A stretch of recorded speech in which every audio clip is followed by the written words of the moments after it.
दोस्तों मैं सौरभ मलिक आप सभी का ओनली टॉप स्टडी चैनल पर स्वागत करता हूं। आज की वीडियो में हम कवर करने वाले हैं बायोलॉजी का मोस्ट इंपॉर्टेंट टॉपिक यकृत यानी कि लीवर। देखिए लीवर इतना इंपॉर्टेंट टॉपिक है, आप चाहे रेलवे की तैयारी कर रहे हैं, एसएससी के एग्जाम की तैयारी कर रहे हैं या कोई भी एग्जाम है, लीवर से संबंधित एक दो क्वेश्चन आपको हर एक एग्जाम में देखने को मिल जाते हैं। इस वीडियो को एंड तक देखना। 50 क्वेश्चन आंसर्स के माध्यम से इस टॉपिक को बहुत ही अच्छे ढंग से मैं कवर कराने वाला हूं। इस वीडियो में डायग्राम के माध्यम से हर एक क्वेश्चन को समझेंगे। आपको हमारी मेहनत पसंद आए, कंटेंट पसंद आए तो प्लीज़ लाइक शेयर कर देना। चलिए शुरू करते हैं आज की वीडियो को। बेसिक से लेके चलूंगा और बिल्कुल एंड तक देखेंगे। पहला क्वेश्चन है, हर वर्ष विश्व यकृत दिवस कब मनाया जाता है?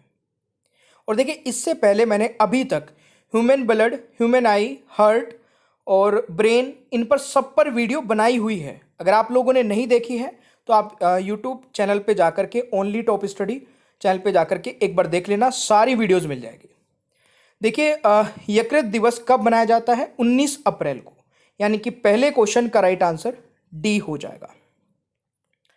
क्वेश्चन नंबर 2 है, मानव शरीर में यकृत कहां स्थित है?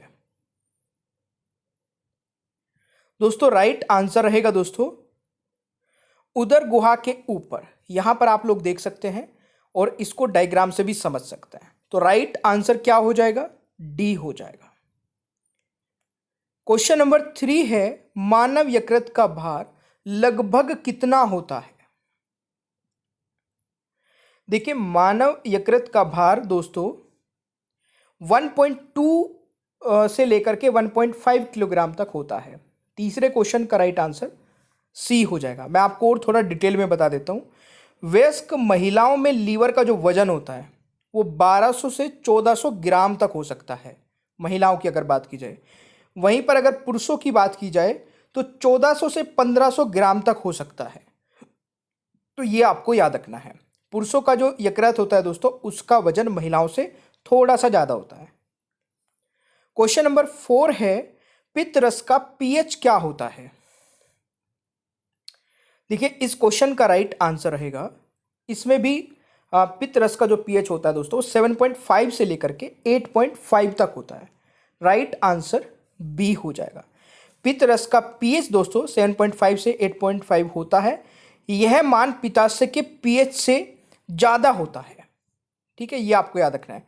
पित्त का जो पीला, भूरा या जैतूनी हरा रंग होता है दोस्तों का तरल पदार्थ होता है, उसका पीएच मान दोस्तों 7 से 8.6 होता है। ये आपको याद रखना है। पांचवा क्वेश्चन क्या कह रहा है, मानव शरीर की सबसे बड़ी ग्रंथि कौन सी है?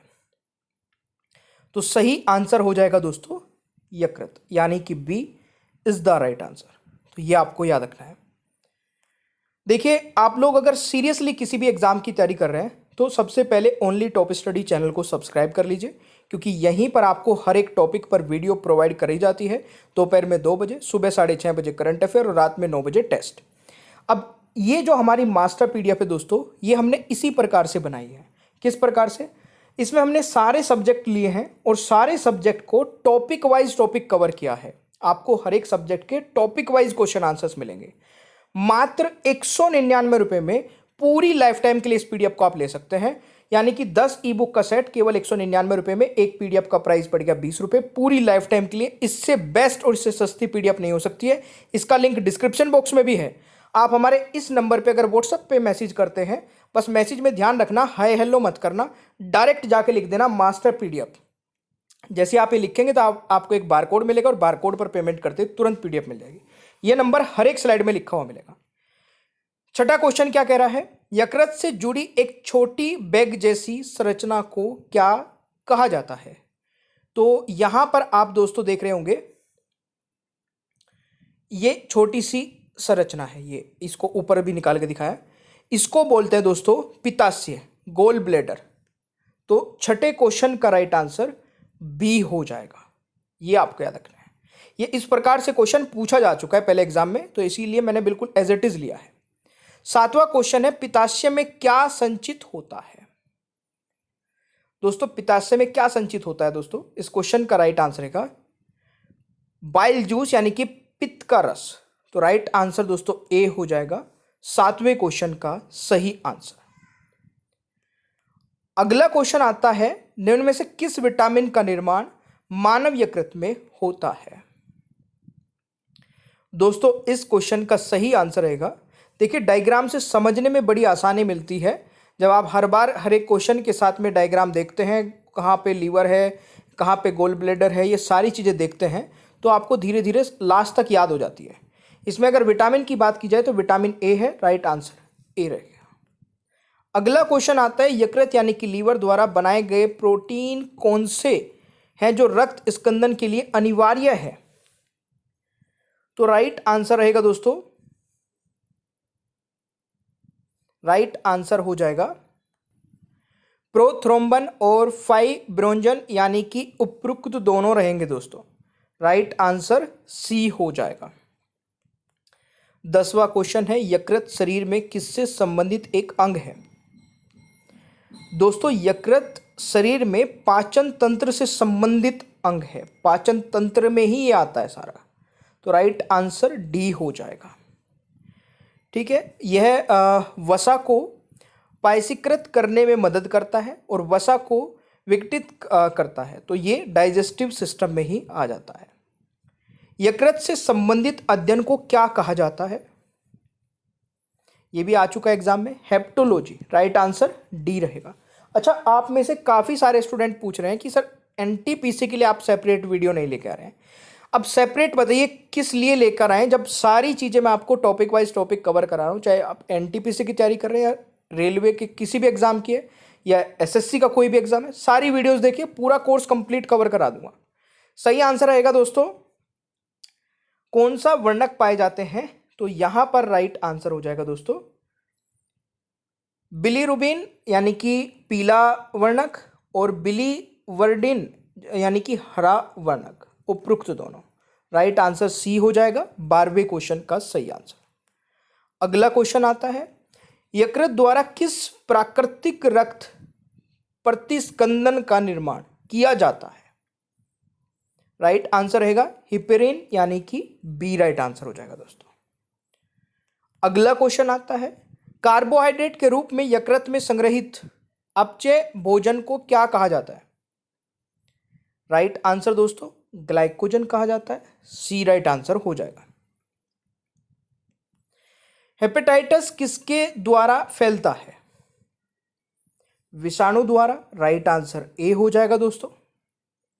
अगला क्वेश्चन आता है, पाचन तंत्र का कौन सा भाग यकृत और अग्नाशय से स्रावित प्राप्त करता है? तो राइट आंसर दोस्तों क्या रहेगा? ये हो जाएगा छोटी आंत, यानी कि D is the right answer. 17वां क्वेश्चन है, यकृत की कौन सी कोशिकाएं आरबीसी, डब्ल्यूबीसी और जीवाणुओं को नष्ट करती है? कुफर कोशिकाएं, यानी कि सी राइट आंसर रहेगा। यूरिया चक्र कहां पर होता है? सेशन अच्छा लगे दोस्तों लाइक करते हुए चलिएगा, शेयर करना दोस्तों के साथ में भी, ग्रुप्स में भी। इस क्वेश्चन का दोस्तों राइट आंसर रहेगा यकृत, यानी कि A is the right answer. 19वां क्वेश्चन है, पित्त रस में कितने एंजाइम पाए जाते हैं? दोस्तों पित्त रस में कितने एंजाइम पाए जाते हैं? राइट आंसर रहेगा एक भी नहीं, यानी कि D is the right answer. अगला क्वेश्चन आता है, यकृत द्वारा प्रतिदिन औसतन कितना पित्त का रिसाव किया जाता है? दोस्तों राइट आंसर रहेगा 500 से 1000 ml, यानी कि ए सही उत्तर रहेगा। अगला क्वेश्चन आता है, सिस्टिक नलिका कहां से पित्त लेकर आती है? पित्ताशय से, राइट आंसर ए हो जाएगा। अगला क्वेश्चन आता है, सिस्टिक नलिका और हेपेटिक नलिका एक साथ मिलकर क्या बनाते हैं? सामान्य पित्त नलिका, यानी कि सी राइट आंसर रहेगा दोस्तों। ग्लिसन्स कैप्सूल पाया जाता है यकृत पर, यानी कि 23वें क्वेश्चन का राइट आंसर दोस्तों बी हो जाएगा। कुफर कोशिकाएं कहां पाई जाती है? कुफर कोशिकाएं दोस्तों यकृत में पाई जाती हैं। 24वें क्वेश्चन का राइट आंसर ए हो जाएगा। हेपेटाइटिस और पीलिया से कौन सा अंग प्रभावित होता है? हेपेटाइटिस और पीलिया से दोस्तों कौन सा अंग प्रभावित होता है? राइट आंसर रहेगा यकृत, यानी कि B is the right answer. अगला क्वेश्चन आता है, यकृत कई कार्य करता है, इन कार्यों में से एक है। सही आंसर रहेगा ग्लाइकोजेनेसिस, यानी कि सी राइट आंसर रहेगा दोस्तों। अगला क्वेश्चन आता है, यकृत ग्रंथि क्या स्रावित करती है जो पित्ताशय नामक थैली में संग्रहित होती है? यह भी इंपॉर्टेंट क्वेश्चन हो सकता है और ये कई बार आ चुका है। पित्तरस रहेगा इसका राइट आंसर, यानी कि B is the right answer. अगला क्वेश्चन आता है, 10 दिनों से अधिक दिन तक उपवास करने पर यकृत पर क्या प्रभाव पड़ता है? यकृत में ट्राइग्लिसरीड बढ़ने लगता है, यानी कि डी राइट आंसर है। अगला क्वेश्चन आता है, इनमें से कौन सा पदार्थ यकृत द्वारा निर्मित होता है जो अपशिष्ट पदार्थों के उत्सर्जन में महत्वपूर्ण है? पित्त हो जाएगा, यानी कि सी करेक्ट आंसर रहेगा दोस्तों। यकृत द्वारा स्रावित और पित्ताशय में संग्रहित पित्त रस मुख्य रूप से किसके विघटन में सहायता करता है? तो मैंने एक बार बीच में स्टार्टिंग में बताया था आपको, वसा में ये सहायक होता है, तो राइट आंसर डी हो जाएगा। अगला क्वेश्चन आता है, यकृत के रिसाव को क्या कहा जाता है? पित्त, यानी कि बाइल, तो ए राइट आंसर हो जाएगा। किस प्रक्रिया द्वारा यकृत में अमोनिया को यूरिया में बदला जाता है? यूरिया चक्र, यानी कि सी राइट आंसर रहेगा। 33वां क्वेश्चन है, यकृत से संबंधित यौन संचारित बीमारी कौन सी है? हेपेटाइटिस बी, यानी कि ए राइट आंसर रहेगा। 34वां क्वेश्चन है, यकृत की उत्पत्ति किस जनन स्तर से हुई है? अतः जनन स्तर, यानी कि राइट आंसर ए हो जाएगा। अगला क्वेश्चन आता है, सिस्टिक नलिका कहां से पित्त लेकर आती है? पित्ताशय, यानी कि 35वें क्वेश्चन का राइट आंसर ए हो जाएगा। यकृत की कोशिकाओं को क्या कहा जाता है? हेपेटिक कोशिकाएं, यानी कि राइट आंसर बी हो जाएगा।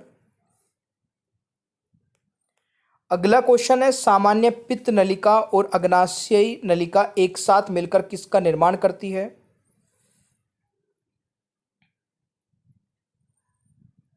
हेपेटोपैक्रियाटिक एम्पुला और यकृत अग्नाशय नलिका, उपरोक्त दोनों का, तो राइट आंसर सी हो जाएगा।